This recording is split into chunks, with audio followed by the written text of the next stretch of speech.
सद्बुद्धि, सन्मार्ग और कार्य का संकल्प देना, अडिग रहे विश्वास तुम पर, ऐसा अंतः कर देना। मेरे हृदय में आने में तुम्हें कोई संकोच न हो। हे गुरुदेव, मुझे नज़रों से दूर कभी न होने देना। हे गुरुदेव, मुझे नज़रों से दूर कभी न होने देना। नमस्कार। गायत्री चिंतन धारा के इस सतत प्रवाह में पुनः आपका स्वागत है। मित्रों, जैसा कि आपने थंबनेल में देखा, आज हम लोग ध्यान विषय पर चर्चा करने वाले हैं। ध्यान जितना महत्वपूर्ण विषय है, इतनी ही भ्रांतियाँ इसमें फैली हुई हैं। और ख़ास करके आज के इस सोशल मीडिया के युग में, इंटरनेट के युग में, आप यदि गूगल पर या यूट्यूब पर ध्यान को सर्च करने जाएंगे तो आपको बहुत सारी ऐसी चीज़ें मिलेंगी जो आपको भटकाएंगी। उदाहरण के लिए, जब आप सर्च करने जाते हो तो लोग सीधा कुंडलिनी जागरण पर पहुंच जाते हैं। एक दिन में कुंडलिनी जागरण कीजिए, एक हफ्ते में कीजिए, एक महीने में कीजिए, कुंडलिनी जागरण हो जाएगी तो अमुक हो जाएगा, तमुक हो जाएगा। कुछ लोग सीधा आज्ञा चक्र को जागृत करने की बात करते हैं, आज्ञा चक्र के चमत्कार बताते हैं कि शिव भगवान ने तीसरा नेत्र खोला था और ये हो गया था और वो हो गया था। अच्छा, बहुत से लोग ये भी बताते हैं कि भाई आप इस तरह का ध्यान कीजिए, इस विधि से ध्यान कीजिए, है ना। और ध्यान का लाभ क्या होगा, इसकी भी बहुत सारी चर्चा होती है। अब प्रश्न ये है कि ये जो ध्यान बताते हैं इनमें से खुद ने कितना ध्यान किया है, किसी ने किसी ने खुद ध्यान किया है क्या? और अगर ध्यान किया है तो वाकई उसके लाभ उसको मिले हैं क्या? तो ये जो भ्रम की स्थितियां हैं, इसमें बहकने का अवसर बहुत है। यहाँ हम लोग योग के माध्यम से, ध्यान के माध्यम से क्या कुछ हो सकता है, गुरुदेव ने क्या कुछ बताया है, उनके साहित्य से हमको क्या मार्गदर्शन मिलता है, इस पर अपन थोड़ा सा चर्चा करेंगे। हम दावा नहीं करते कि आपको बहुत ज़्यादा ध्यान की गहराइयों में हम लेके जाएंगे और आप ऐसा करेंगे तो यही अमका हो जाएगा, तमका होगा। नहीं, ये एक प्रक्रिया है ना। ध्यान से एक्चुअल में हमारे भीतर क्या होता है, हमारे मन के भीतर क्या होता है, हमारे अंतःकरण में क्या होता है, इसको हम समझेंगे। और जब इसको समझेंगे तो फिर इस आधार पर आपको एक विश्वास जगेगा और उस विश्वास के आधार पर फिर आप काम करेंगे तो लाभ भी होगा, है ना। तो चलिए आज का ये कार्यक्रम अपन शुरू करते हैं। मित्रों, योग क्या है? योग का अर्थ है ईश्वर से जुड़ जाना, माने देह भाव से, मन से मुक्त होकर अपने सच्चिदानंद स्वरूप को प्राप्त कर लेना, उससे जुड़ जाना। अब बाधा क्या है? हम मनुष्य हैं और ईश्वर हो जाएंगे क्या? अगर हमारे मन में ये प्रश्न उठते हैं, बहुत सारी दुविधाएं उठती है, तो ये बाधाएं हैं। तो इन बाधाओं का कारण क्या है? गुरुदेव ने तो कहा है मनुष्य भटका हुआ देवता है, तो देवता ही है। ऋषि भी कहता है सच्चिदानंदोहम अहम तत्वमसि, पर इसको कोई मानता नहीं है। क्यों नहीं मानता है? क्योंकि मन नहीं मानने देता। बाधा क्या है? बाधा है सूक्ष्म नकारात्मक ऊर्जाएं, जो वास्तव में स्वतः के कर्म संस्कार ही हैं, स्वतः के कर्म संस्कार ही हैं। ये संस्कार हमारे मन ने स्वयं अर्जित किए हैं। देखो, हम अपने आप को शरीर मानते हैं, या हम ये मानते हैं कि भाई मैं वही करूँगा जो मेरा मन करेगा। तो शरीर और मन को प्रमुख मानकर जिस कार्य को मैं कर रहा हूँ, ऐसा हम कहते हैं, अहम भाव से करते हैं, तो इस कार्य के रिजल्ट भी मैं के पास ही आते हैं ना, वापस मन के पास ही वापस आते हैं। जो भी अच्छे रिजल्ट हैं या अच्छी ऊर्जाएं हैं, वो रिटर्न आती है ना टारगेट से टकरा के। तो अच्छी है तो अच्छे रिजल्ट देगी, बुरी है तो बुरी ऊर्जाएं भी रिटर्न होंगी। फिर यही ऊर्जाएं फलित होकर हमारा भाग्य बनाती हैं, हमारे कर्म बनाती हैं, क्योंकि ये ऊर्जाएं क्रियान्वित होगी ना, जहाँ से लौट कर आई है यही क्रियान्वित होगी। यहीं से उत्पन्न हुई थी, यहीं क्रियान्वित होगी। ऊर्जा का विनाश तो होता नहीं है ना। तो वहाँ जो क्रिया होनी थी, आपने ऊर्जा प्रेषित की, जहाँ ऊर्जा प्रेषित की, जिसके विरुद्ध आपने कर्म किया या जिसके सहयोग में आपने कर्म किया, वो तो स्थूल परिवर्तन वहाँ हो गया। लेकिन मैं करता हूँ, ये मन कह रहा है, ये मैं कह रहा हूँ, ये मनुष्य कह रहा है, तो जैसे बंदूक की गोली बाहर जाती है तो एक झटका पीछे भी आता है ना। तो ये कर्म के संस्कार लौटकर हमारे पास आते हैं। अब काम तो हो जाए लेकिन कर्म के संस्कार ना लौटे हमारे पास, ये कैसे हो सकता है नहीं? तो इसका भी तरीका है, इसका भी तरीका है, और वो है समर्पण भाव से काम करना। अपने देह भाव को, मैं कर रहा हूँ, ये भाव मन से मिटा देना, ये भाव उत्पन्न ही नहीं होने देना। वो गुरु नानक देव ने कहा था ना, एक ओंकार सतनाम कर्ता पुरुष। तो कर्ता पुरुष तो परमात्मा ही है, कर्ता पुरुष गुरु ही है, और गुरु और परमात्मा को कर्ता मान करके, अपने आप को उनका सेवक मान करके, है ना, अगर हम काम करते हैं गुरु को समर्पित होके या ईश्वर को समर्पित होके, तो उसके जो परिणाम होने वाले हैं वो परिणाम फिर गुरु को समर्पित हो जाएंगे। तो आप उन कर्म फलों से बच जाएंगे, है ना।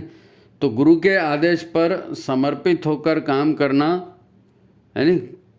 और दूसरा क्या है?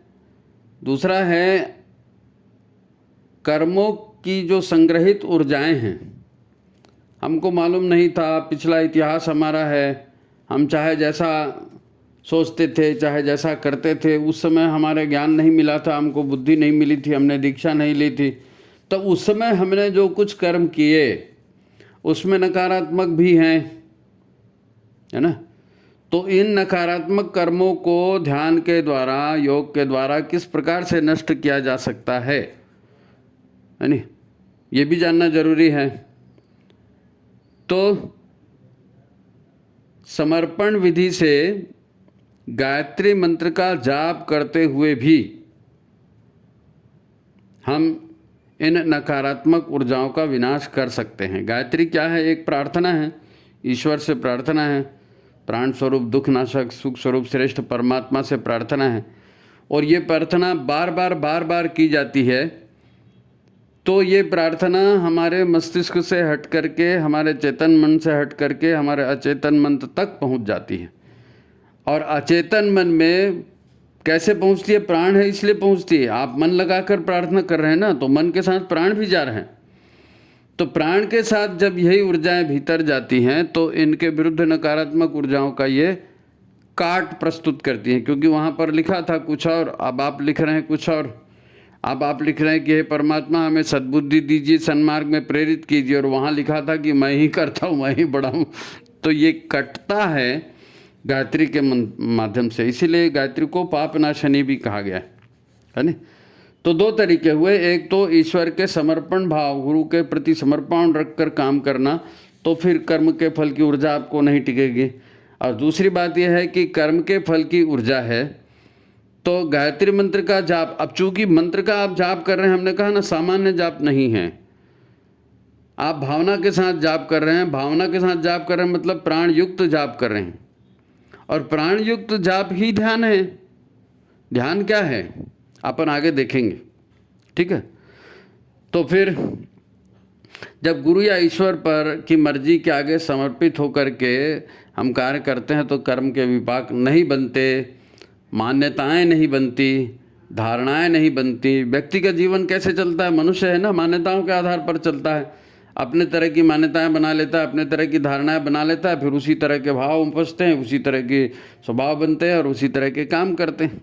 तो फिर परिणाम भी वैसे ही आते हैं, एक पैटर्न चल जाता है, जीवन ढर्रा है नी। तो फिर केवल ईश्वर या गुरु और हम उनके दास, इस तरह का यदि हमारा भाव होगा तो हम उन कर्म विपाकों से बच सकेंगे। वैसे एक कहावत भी अपने यहाँ है, प्रेम गली अति सांकरी जामे दोनों समाए, है नी। प्रेम की गली जो है, ईश्वर की गली, ईश्वर का मार्ग जो है, गुरु का मार्ग जो है, जब आप गुरु से ईश्वर से प्रेम करते हैं और उनको समर्पित होकर कार्य करते हैं तो आपका अलग अस्तित्व ही नहीं रह जाता ना। तुम्हें ही जान तुम्हें ही भय जाई। जब आप गुरु को या परमात्मा को ही सब कुछ मान करके उसके बाद काम करते तो आप परमात्मा का ही अंश बनकर काम कर रहे हैं, है नहीं। इसलिए कहा गया कि प्रेम गली अति सांकरी जहाँ में दो न समाए।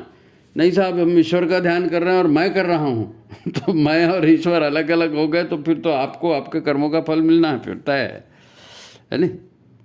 आप अगर कर्मों में रस लेंगे, है नहीं, आप अगर कर्मों में रस लेंगे, श्रेय लेंगे या उसका ढिंढोरा पीटेंगे कि ये मैंने किया है, तो फिर उसका टैक्स भी आपको भरना पड़ेगा ना, उसका टैक्स भी भरना पड़ेगा। देखो, निष्काम कर्म इसीलिए कहते हैं कि आप कामनाएं नहीं करेंगे, मैं कर रहा हूँ ये घमंड नहीं करेंगे, और उसके बाद समर्पित लोकहित के भावना से आप काम करेंगे, समर्पण की भावना से काम करेंगे, तो फिर आपको कर्म बंधन नहीं लगेंगे, है ना। अब दो तरह का जो है वो ध्यान किया जाता है, गाइडेड मेडिटेशन, है ना। गाइडेड मेडिटेशन मतलब ये मार्गदर्शन दिया जाता है कि आप भावना करें कि ऐसा बैठे हैं, भावना करें कि आप ये कर रहे हैं, भावना करें।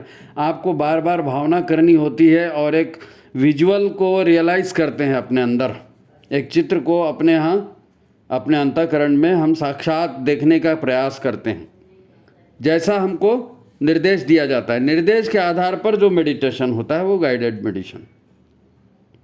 लेकिन वास्तव में ध्यान क्या है? वास्तव में ध्यान किया नहीं जाता, वास्तव में ध्यान हो जाता है। और वो जो वास्तव में ध्यान है, ये ध्यान विचार रहित हो जाना मन का विचार रहित हो जाना, ये वास्तविक ध्यान है। विचार शून्य हो जाना मन का। लेकिन मन का विचार शून्य होना इतनी छोटी मोटी बात नहीं है, बहुत अधिक साधना, बहुत अधिक तपस्या की ज़रूरत होती है ना। लेकिन ये जो ध्यान जो आज प्रचलित ध्यान है, ये प्रचलित ध्यान गाइडेड मेडिटेशन है। जितने भी गुरु हुए हैं, जितने भी आपको मेडिटेशन करवाते हैं, वो आपसे कहते हैं कि आप ऐसी ऐसी भावना करिए, तो उस भावना के साथ प्राण जुड़ जाता है। फिर वो भावना और प्राण जो है ये आपके भीतर में अंतःकरण में उस तरह का परिवर्तन धीरे धीरे लाते हैं। ठीक है। देखो, हर अस्तित्व जो है ना ईश्वर से ही निर्मित हुआ है और ईश्वर से ही समाप्त होगा, ईश्वर में ही विलीन होगा। सारी शक्तियाँ, सारे स्वरूप काहे से निर्मित हुए हैं, वेद इसके बारे में व्याख्या करते हैं कि परमात्मा ने जब एको हम बहुश्यामी का भाव किया ना, तो ओंकारनाद हुआ उस संकल्प से, और ओंकारनाद जो हुआ उससे दो शक्तियाँ पैदा हुई, गायत्री और सावित्री। ये हम पढ़ चुके हैं, ये पहले भी अपने वीडियो में ये आ चुका है नहीं। तब गायत्री और सावित्री से ये सारा प्राण तंत्र, ऊर्जा तंत्र और जो भी दिखने वाला संसार है नहीं, ग्रह नक्षत्र ब्रह्मांड घनेरे सब गतिमान तुम्हारे तेरे प्रेरे, तो ये सब उसी की प्रेरणा से, ईश्वर की प्रेरणा से हुआ है नहीं। अब मैं या अहम भाव या अहंकार, ये किसका गुण है? ये प्रकृति का गुण है, ये प्रकृति का गुण है। भगवान तो निर्गुण निराकार है ना, प्रकृति ही आकार और साकार बनाती है ना, जो सावित्री शक्ति है उसी से बनता है नहीं। तो मैं और मैं, मेरा कर्म, मेरी सोच, मेरे विचार, ये हमारे भीतर से निकल रहे हैं, प्रकृति से निकल रहे हैं। तो इस प्रकृति को सात्विक बना करके, इस प्रकृति को ईश्वर के प्रति समर्पित करके, ईश्वर के आदेश पर चला करके, और हम जो है अपने जो दुष्कर्म के संस्कार हैं, नेगेटिव संस्कार हैं, इनको ख़त्म कर सकते हैं। इसका जो है सबसे अच्छा, देखो मैं क्या हूँ अगर ये समझ में नहीं आएगा, प्रकृति क्या है ये समझ में नहीं आएगा, तो ये जितनी प्रक्रिया है ना, उपासना, ध्यान और साधना और ये जो कुछ भी है, समझ में नहीं आएगी। तो पहले अपने अस्तित्व के बारे में मैं क्या हूँ ये तो जानना बहुत ज़रूरी है। अब गुरुदेव के जीवन से हम उदाहरण देखते हैं कि गुरुदेव के जीवन में ध्यान का क्या स्वरूप आया था, उन्होंने ध्यान का क्या व्यवहारिक रूप जाना था।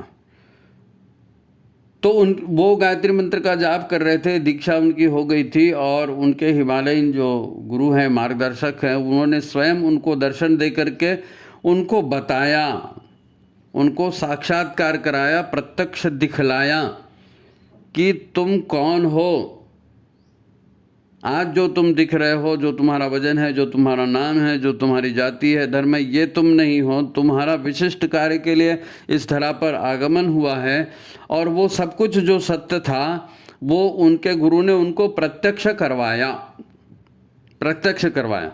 तो जिंदगी भर उन्होंने क्या कहा कि हमारी गुरु सत्ता हमसे जो करवा रही है हम वो कर, मैं कर रहा हूँ, ये उन्होंने कभी नहीं कहा कि मैंने अनुष्ठान किए या मैंने हम काम किया या मैंने युग निर्माण किया या मैंने इतना साहित्य लिखा ना। उन्होंने कहा हमारी मार्गदर्शक सत्ता, ये बहुत अच्छा शब्द है, मार्गदर्शक सत्ता। बहुत लोग इसको नहीं कहते, गुरु सत्ता है, मार्गदर्शक सत्ता जो है ना, ये ज़्यादा लोग नहीं कहते, लेकिन यही वास्तविक शब्द हैं। जब हम मार्गदर्शक सत्ता, एक सुप्रीम पावर जो हमारा गाइड कर रही है, जो हमें मार्गदर्शन कर रही है, उसके निर्देश पर मैं काम कर रहा हूँ, ये करेंगे तो फिर अहम भाव आएगा ही नहीं और फिर आपको कर्म बंधन बंधेंगे ही नहीं, है ना, कर्म बंधन बंधेंगे ही नहीं।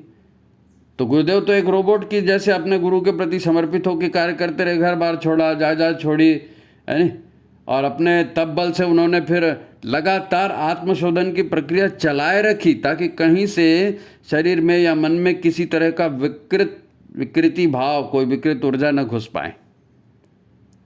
ये गुरुदेव की साधना छोटी मोटी साधना थोड़ी थी, है नहीं।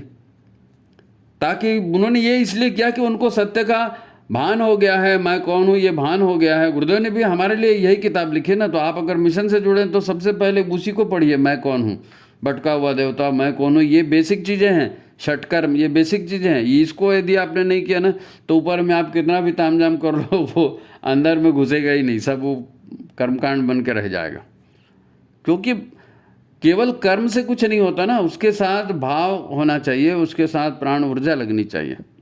तो गुरुदेव के ने जो भी किया वो उन्होंने प्राण ऊर्जा के साथ किया और गुरु को समर्पित होकर के किया और सारे काम हुए, तो उनके गुरु का काम होता चला गया, है नहीं। यही कहते हैं कि गुरु कृपा, गुरु की इच्छा से चलो, है ना। तो फिर अब आप चाहे इसको भक्ति योग कह लो, चाहे इसको प्रेम योग कह लो, चाहे क्रिया योग कह लो, हमारे गुरु ने यही करके दिखाया है और यही बात वो हमसे कहते हैं। अब ध्यान की बहुत सारी अपन ने भूमिका में बताया ना आपको कि सीधा कुंडलिनी जागरण कर रहे हैं, सीधा आज्ञा चक्र जागरण, अरे ये सब रिद्धियाँ सिद्धियाँ प्राप्त करना, ये मंत्र ले लो, ये ताबीज ले लो, ये गंडा ले लो। गुरुदेव इसको साफ नकारते थे, ये तंत्र मंत्र की प्रक्रिया है, तुम्हारे लिए नहीं, हड़त बंद करो इसको। क्योंकि आपके अंदर का जो ऊर्जा शरीर है वो ऊर्जा शरीर इनको सहन करने के लायक ही नहीं बना है। इतनी भयंकर ऊर्जा आपको प्राप्त हो जाएगी कि आपका ऊर्जा शरीर तहस नहस हो जाएगा, भाव शरीर तहस नहस हो जाएगा, है नहीं। चलो, तो ईश्वर से जुड़ने की प्रक्रिया जो है इसे महर्षि पतंजलि ने 8 चरणों में बताया है। ईश्वर से जुड़ने की बात हम क्यों कर रहे हैं? क्योंकि हमको दुखों से मुक्ति चाहिए, परेशानियों से मुक्ति चाहिए, है नहीं, सन्मार्ग चाहिए। तो किसकी सुनेंगे? तो ईश्वर से बड़ा ज्ञानी और मार्गदर्शक कौन हो सकता है? तो पतंजलि ने ईश्वर से जुड़ने के 8 चरण बताए हैं।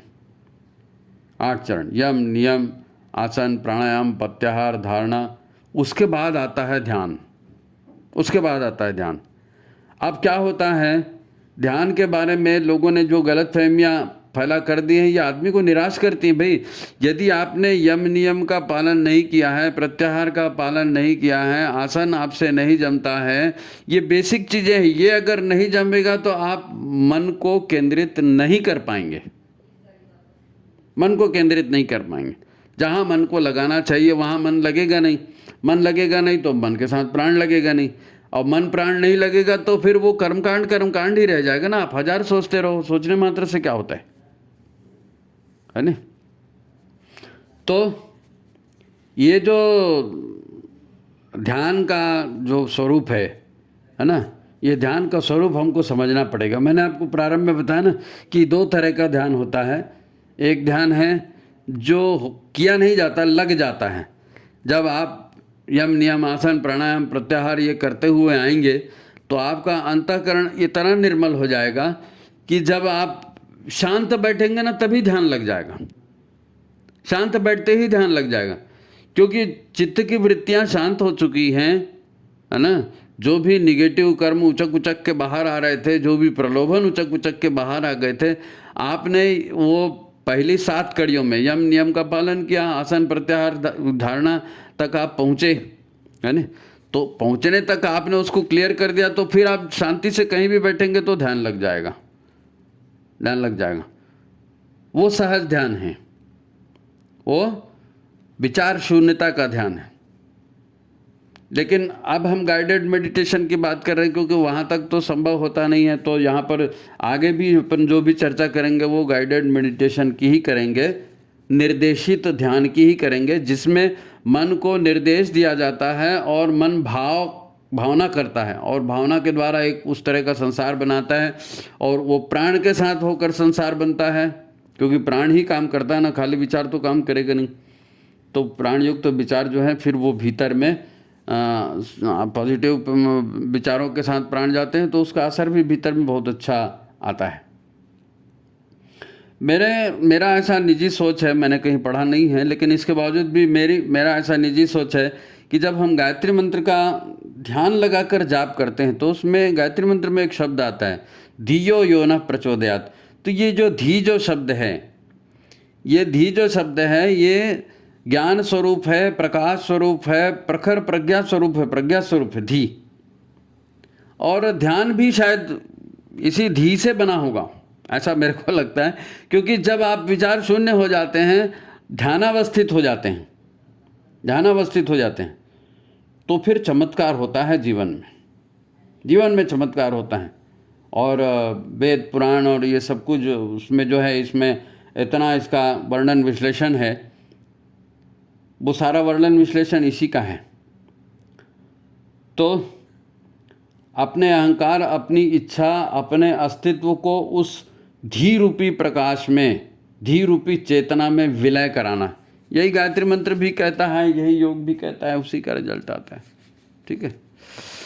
तो देखो, जीवन किसी का भी हो, ये सामान्य बात नहीं है, आसान बात नहीं है ना, क्योंकि जीवन मिला ही इसलिए है कि आपने अपने अंतःकरण में कुछ ऋणात्मक, कुछ धनात्मक ऊर्जाएं, उनका संग्रह करके रखा था, और वही ऊर्जाएं लेकर आप पैदा हुए हो।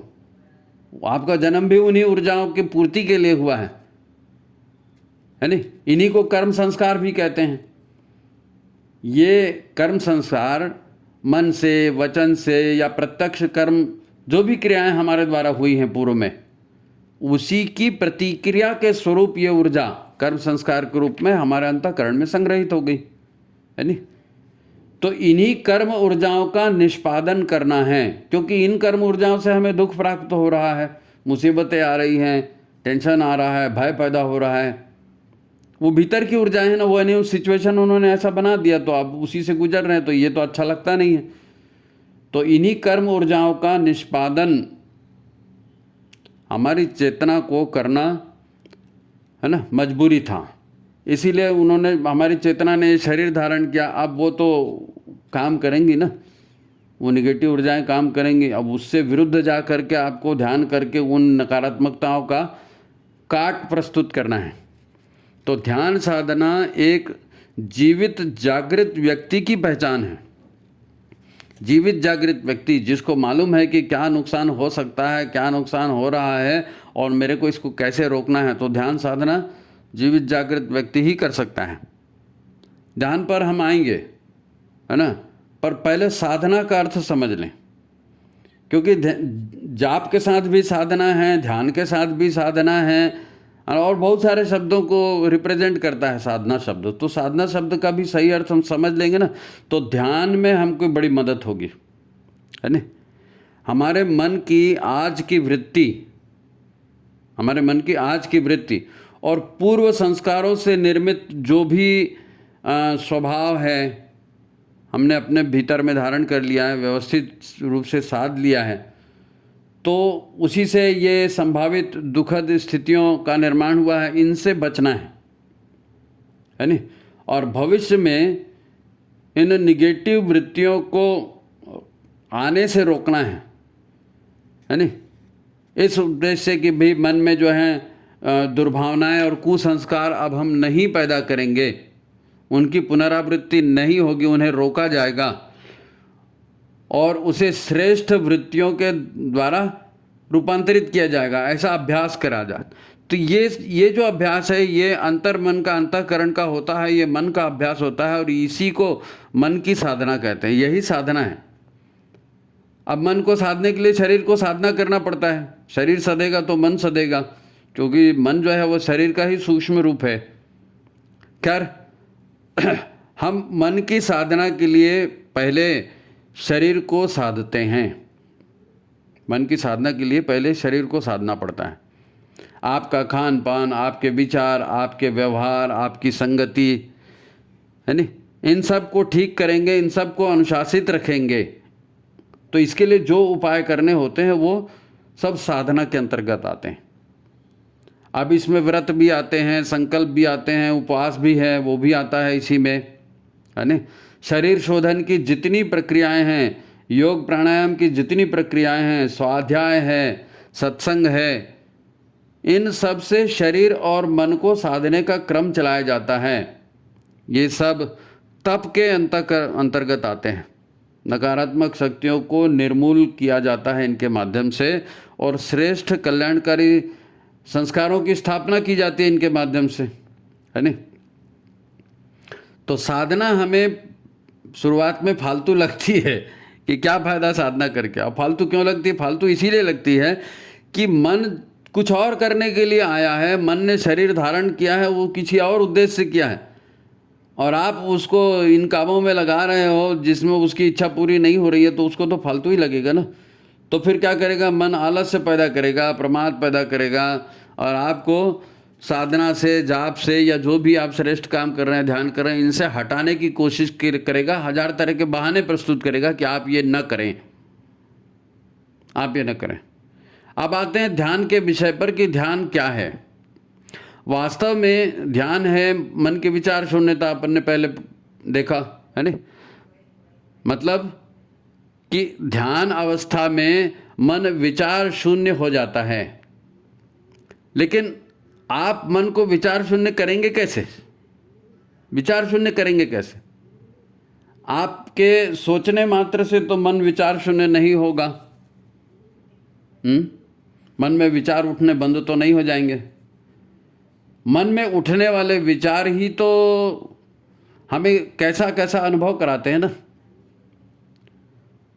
तो हृदय में सत्य का साक्षात्कार, जब ये बाहर के विचार उठने बंद हो जाते हैं, किसी तरह का कोई विचार नहीं रहता, मन विचार शून्य हो जाता है, तब क्या दिखता है, क्या अनुभव होता है मन को? तो मन सत्य का साक्षात्कार अनुभव करता है विचार शून्यता में।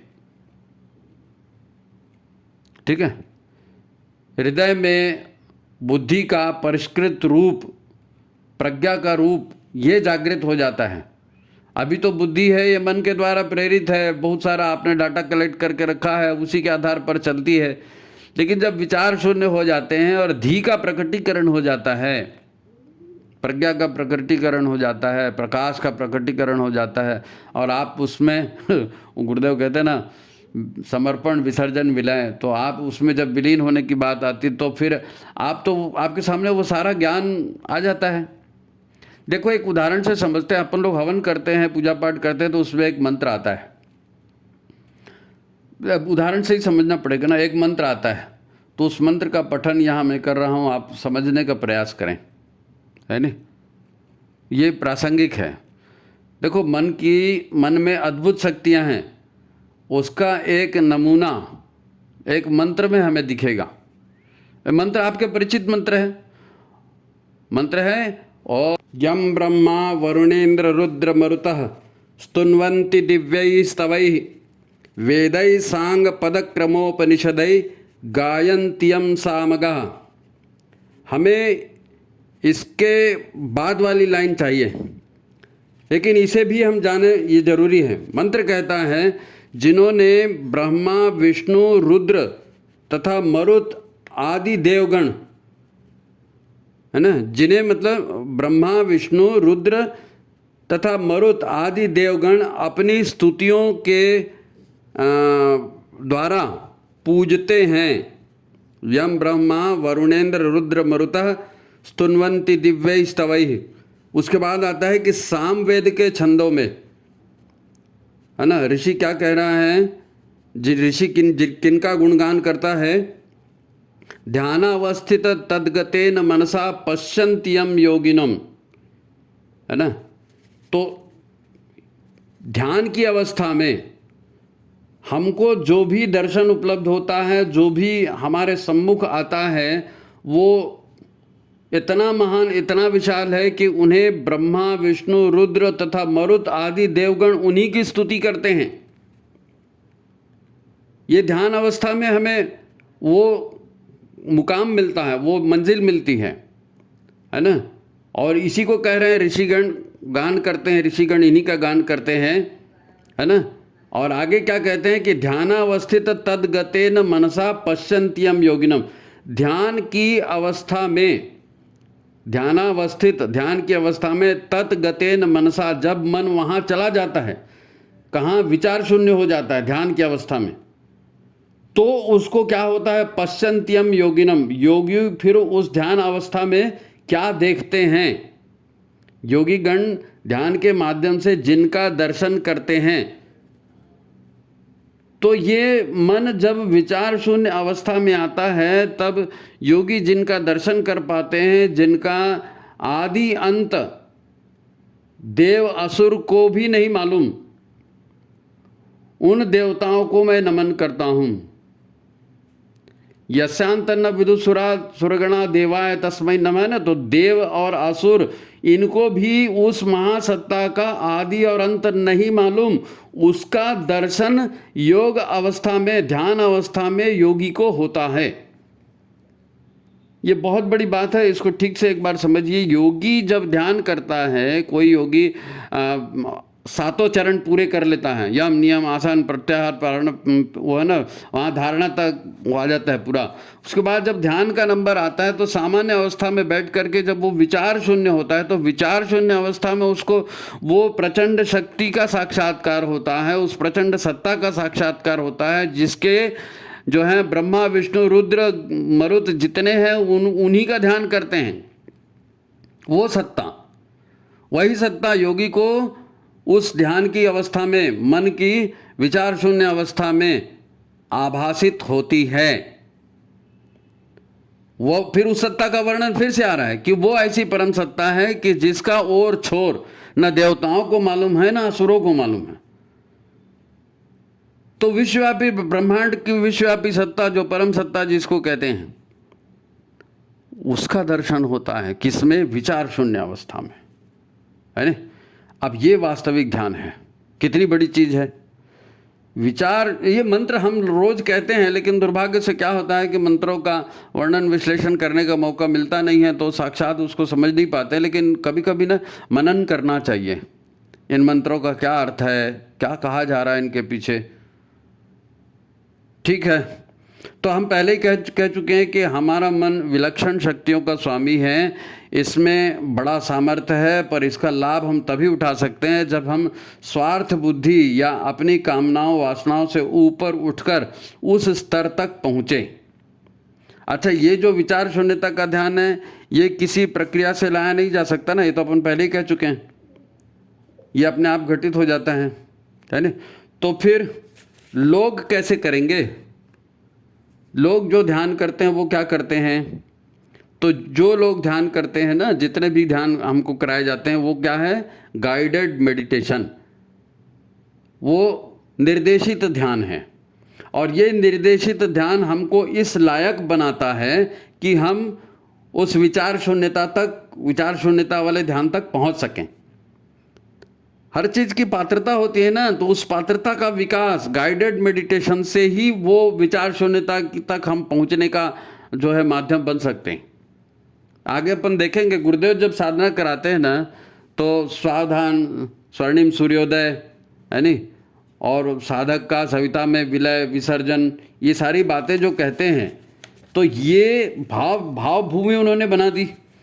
उस भाव भूमि के आधार पर जब हम योग की प्रक्रिया से जुड़ते हैं और वो स्तर वहाँ तक जाता है तो एक दिन हम विचार शून्यता के स्तर तक भी पहुँच सकते हैं और वो सारा साक्षात्कार हमें भी हो सकता है जो योगियों को ध्यानावस्थित तद्गतेन मनसा पश्यन्त्यम योगिना, वो सारा हमें भी हो सकता है। वैसे सरल तो कुछ भी नहीं है। ये जो गाइडेड मेडिटेशन होता है ना, इसमें भी आप ध्यान करने बैठेंगे, उधर गुरुदेव बोल रहे हैं या कोई ध्यान कराने वाला का ध्यान करा रहा है तो आपका ध्यान कहीं और चला जाता है। तो ये भी इतना आसान नहीं है, इसके लिए भी अनुशासन जीवन में लाना पड़ता है, तब वो गाइडेड मेडिटेशन भी उसी समय फलित होता है। नहीं तो किसी का पैर दर्द दे रहा है, किसी को याद आ रहा है मेरे को वहाँ जाके वो काम करना है, किसी को कुछ पुरानी याद आ रही है, किसी को हंसी आ रही है, तो ये सारी चीज़ें ये मन में चलते रहता है ना, मन का कचरा है वो निकलता है ना। हमारे चेतन, अवचेतन और अचेतन मन का भंडारण बहुत विशाल है। इसमें इतने ज़्यादा अनुभव हैं, इतनी ज़्यादा स्मृतियां हैं, इतने ज़्यादा संकल्प हैं, इतने ज़्यादा भावनाओं के बीज भरे पड़े हैं, कर्म संस्कार भरे पड़े हैं कि आप अपने इष्ट का चित्र सामने रख के भी बैठ जाओ, फिर भी आप उस चित्र के ऊपर फोकस नहीं कर पाएंगे, क्योंकि अंदर से वो सारी ऊर्जाएं निकल निकल के मैं हूँ, मेरी माँ के पूरी कर, ऐसी बात होगी। आसान नहीं होता है। ध्यान शब्द कहना बहुत आसान है, ध्यान करो लोग कहते भी हैं, लेकिन ध्यान के लिए जो है वो अनुशासन जीवन में लाना पड़ता है नहीं। तो साधना को समझ ले, साधना है मन की रचनात्मक शक्तियों का संगतिकरण। वैसे मन अपनी रुचि, स्वभाव या संस्कारों के प्रभाव में कहीं ना कहीं ऑलरेडी लगा रहता है, कहीं ना कहीं ऑलरेडी मन लगा ही रहता है। अब वहाँ से उसको निकाल करके ध्यान साधना में लगाना ये आसान काम थोड़ी है जी, है ना। मन ही है जो प्राण शक्ति का नियोजन स्वतः करता है। तो जहाँ मन अभी लगा है वहाँ उसको रस मिल रहा है ना, इसलिए वहाँ लगा है। वहाँ मन को कुछ लाभ दिख रहा है, मन उस विषय को छोड़ नहीं रहा है। इसीलिए तो पूजा पाठ और जाप आदि में जो है बुद्धि को लगाने के जो आदेश दिए जाते हैं तो वो बुद्धि उसको कर नहीं पाती। शरीर से तो आप काम कर लेते हो पर मन लगता नहीं है, तो फिर फ्रस्ट्रेशन आता है, अरे आप मेरे से तो साधना बनी नहीं रही है, मेरे से तो जाप बनी नहीं रहा है, और ये निगेटिविटी और बढ़ते जाती है ना। परंतु ये संसार और सांसारिक कामों में मन जो रस लेता है ना, इसको भी थोड़ा समझ जाइए। मन ऑटोमेटिक रस लेता है, किस में रस लेता है? भौतिक लाभ में, या भौतिक लाभ की संभावना, भोग की संभावना जहाँ रहती है वहाँ रस लेता है। तो वहाँ पर वो चिपका हुआ है ना, और जहाँ मन चिपक जाता है उसको वही फिर मिलता भी है। तुलसीदास जी ने वो जो कहा है ना, जाकर जा पर सत्य सनेहु ताते मिले ही न कछु संदेहु। यदि आप वासना भी पाना चाहते हैं, भोग भी पाना चाहते हैं, या और ऊंचा भी लक्ष्य पाना चाहते हैं, तो मन कहाँ लगा है ये बेसिक बात है। अगर मन उधर लगा है तो वो आपको मिलेगा। आपको क्रिकेट खिलाड़ी बनना है, आपको IAS ऑफिसर बनना है, आपको चोरी करनी है, आपको दारू पीनी है, जहाँ भी आप मन को लगाओगे और पूरा उसमें प्राण ऊर्जा भी लगेगी तो आप उस काम को कर ही डालोगे फिर, है नहीं। खैर, हम समझ रहे हैं ध्यान की बात। देखो, जीवन में अब मन को नियोजित करना, है ना, ये प्रमुख बात है ना। आसन बिछाकर बैठ जाने से भी ये काम नहीं होगा। और कई बातें जो हैं, जैसे मन अपने आप स्वीकार कर लेता है ना, तो मन अपने आप किसको स्वीकार कर लेता है? मन तो काम, क्रोध, लोभ, मोह, ये सारी चीज़ें इनको स्वीकार करता है ना। क्योंकि काम पूरा होने से उसको रस मिलता है, और काम किया हुआ अनुभवी काम है। क्रोध करने से मन को रस मिलता है, क्योंकि क्रोध जो क्यों करता है आदमी? अहंकार को चोट पड़ने से। किसी का ईगो हर्ट होगा तो गुस्सा आएगा ना, तो गुस्सा क्यों आएगा? क्योंकि अहंकार ही अपना अलग अस्तित्व जमा रहा है। तब तो आप ईश्वर से अलग हुए हो। हम ईश्वर से अलग, हम और ईश्वर, इसके बीच में क्या है? हमारा अहंकार है। मैं हूँ और ईश्वर है, तो मैं और ईश्वर दोनों तो नहीं हो सकता ना, या तो ईश्वर ही रहेगा या मैं ही रहूँगा। तो ये जो मैं वाली बात है, आम वाली बात है, इसी को अहंकार कहते हैं। अब आपने अपने आप को जो भी समझ के रखा है, मैं खिलाड़ी हूँ, शिक्षक हूँ, नेता हूँ, पैसे वाला हूँ, सुंदर हूँ, फलाना हूँ, टिकाना हूँ, तो ये आपका अहंकार बन गया। इसको कोई भी चोट पहुँचाएगा तो आपको दर्द होगा। तो मन जो है इसको बिल्कुल सहन नहीं करेगा। फिर मन जो है काम, क्रोध, घृणा, लोभ, भय भी बहुत बड़ी चीज़ है। भय भी भर जाता है मन में। इसको सहन नहीं करता तो कैसे भी करके भय से भी मुक्त होना है। तो ये मन यहाँ पर लग जाता है इन विषयों पर, क्योंकि इससे उसके अस्तित्व को संकट महसूस होता है या उसको भोग मिलता है, रस मिलता है। दो चीज में मन लगता है। लेकिन हम किसी भी काम को करना चाहते हैं तो हमको मन लगा के करना, ये बोला जाता है ना।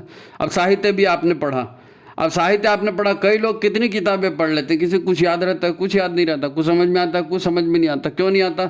इसलिए नहीं आता कि साहित्य आपने नहीं पढ़ा, ऐसा नहीं, आपने पढ़ा, पूरा का पूरा पढ़ा, एक बार नहीं 10 बार पढ़ा, लेकिन जब आपने पढ़ा है तो मन नहीं लगा था उसमें। जिस विचार को आपने उस साहित्य से, उस पुस्तक से या उस आख्यान से, उस भाषण से आपने सुना था, उसके ऊपर आपने मनन नहीं किया। मनन करना मतलब, मनन हम कहते हैं ना, जुगाली करना। तो जो विचार आपको आया है उस विचार के चारों ओर प्राण लपेटने का काम किया क्या? अगर वो विचार सत्य है तो उस सत्य को रियलाइज कैसे करेंगे, उस सत्य को स्वीकार कैसे करेंगे, उसके ऊपर बार बार सोचेंगे, और जब मन ये कहेगा हाँ यही सत्य है, तो फिर वो रियलाइज हो गया, फिर उस सत्य को आप नहीं भूलेंगे। तो साहित्य पढ़ने के बाद मनन करते हैं तो फिर वो जीवन में तभी उतरता है ना, मनन करने के बाद ही उतरता है। तो ये ध्यान की बहुत सारी अवस्था है। अपने आप ध्यान लगता है, मन अपनी रुचि से कहीं लग जाता है, आप मनन करके मन को अभ्यास करा करके वहाँ पर ध्यान लगाते हैं।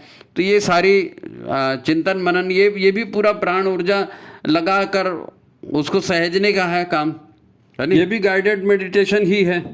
गाइडेड मेडिटेशन में हम क्या किए, हमने एक अच्छा विचार देखा, एक अच्छी बात सोची और उसको प्राण युक्त बनाया।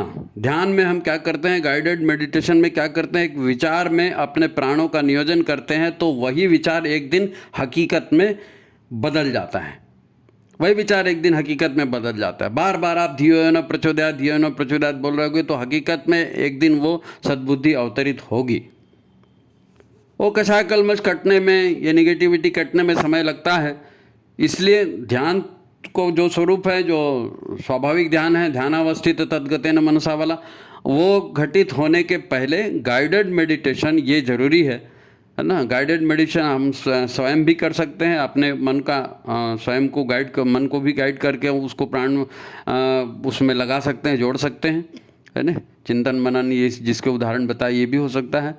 तो ये बहुत बड़ा विषय है, ये बहुत बड़ा विषय है। आज हमने सिर्फ ये देखा कि भाई मन जो है, ये शरीर और मन, ये जिसकी वजह से दुख मुसीबतें आती हैं, इसके कारण बहुत गहराई में जुड़े हुए हैं, और ईश्वर या ईश्वर की प्राण ऊर्जा से ही इसका विनाश किया जा सकता है, सत्कर्मों से ही इसका विनाश किया जा सकता है। और उसके लिए मन को विकार मुक्त बनाने के लिए, है ना, अच्छे विचारों को स्थापित करने के लिए ये ध्यान की प्रक्रिया अपनाई जाती है। अब ये ध्यान और कैसे कैसे होता है, किस किस प्रकार से होता है, इसकी विधियां हैं, वो अपन अभी, और अगर आपको रुचि लगा, लोगों ने रुचि दिखाई, तो अपन इसको अगले किसी एपिसोड में पूरा करेंगे, है ना। अभी ये ध्यान की बेसिक बात तो आपको समझ में आ गई होगी। तो आज यहीं पर समाप्त करते हैं, फिर जैसे आप लोग सलाह देंगे आगे फिर उस हिसाब से अपन एपिसोड बनाएंगे। तो अभी सभी को प्रणाम, नमस्कार।